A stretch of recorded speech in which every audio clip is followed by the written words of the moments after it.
Welcome to Samba Samba. Enjoy the video. In this video, I will explain how to trade on TradingView via Tradovate. First, ensure you have an active Tradovate account with funds. Then, log into your TradingView platform and navigate to the trading panel at the bottom.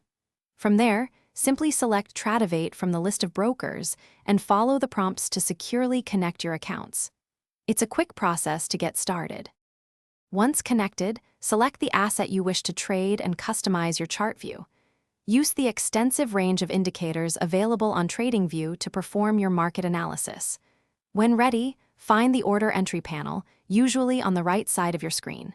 Here, you'll define your order type, such as market or limit, the quantity, and your desired price.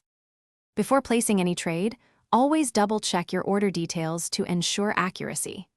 Once confirmed, simply click the Buy or Sell button to execute your trade. Your open positions will then appear in the trading panel, allowing you to monitor their performance.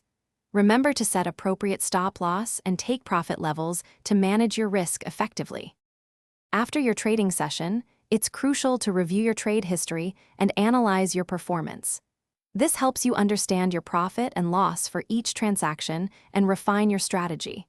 When you're finished, make sure to disconnect your Tradovate account from TradingView. Finally, log out securely from both platforms to protect your account information. Thanks for watching. Consider subscribing if we helped you.